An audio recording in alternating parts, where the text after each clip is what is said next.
সম্প্রতি আমি আজিমপুর কবরস্থানে গিয়েছিলাম।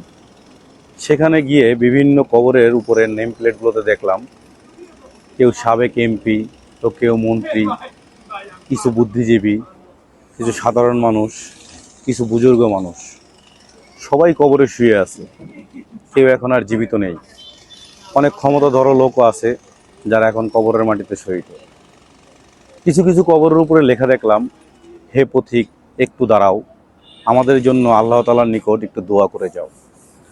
আজ তোমরা যে অবস্থানে আছো, গতকাল আমরা এই অবস্থানে ছিলাম, আর এখন আমরা যে অবস্থানে আছি, আগামীকাল তোমরা সেই অবস্থানে যাবে। এই কথাগুলোই বর্তমান যারা এমপি মন্ত্রী আছেন, পর্যায়ে আছেন বা এমপি মন্ত্রী হবেন, তাদের মাথায় কেন এই জিনিসটা ঢোকে না?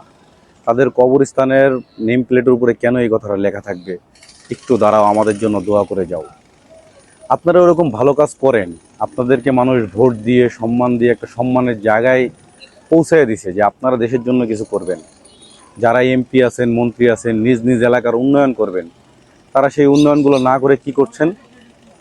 তাদের যে বরাদ্দের টাকাগুলো, সেই টাকাগুলোর ম্যাক্সিমাম টাকা আপনারা লুটপাট করে খেয়ে অল্প কিছু সংখ্যক টাকার কাজ করতেছেন। পরবর্তীতে দেখা যায় বছর না ঘুরতে সেই রাস্তাটাই রিপেয়ারিং করা লাগতেছে, মানুষের দুর্ভোগ বাড়তেছে।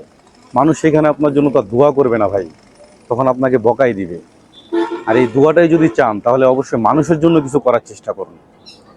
দুনিয়াতে বেঁচে থাকবেন, অনেক ধন সম্পদ কামাবেন, এই ধন সম্পদ আপনার কোনো কাজে আসবে না। কাজে আসবে মানুষের দোয়া। মানুষের দোয়াটা হচ্ছে সবচেয়ে বড়। আপনি মরে যাবেন, মরে যাওয়ার পরেও যদি আপনাকে হাজার হাজার বছর মানুষ মনে রাখে, আপনার ভালো কর্মের জন্যই মনে রাখবে। আর খারাপ কর্ম যদি করে থাকেন, তার জন্য মানুষ আপনাকে সবসময় অভিশাপ দিয়ে যাবে, বদদুয়া দিয়ে যাবে, বকা দিয়ে যাবে। ভালো মনে কেউ আপনাকে স্মরণ করবে না।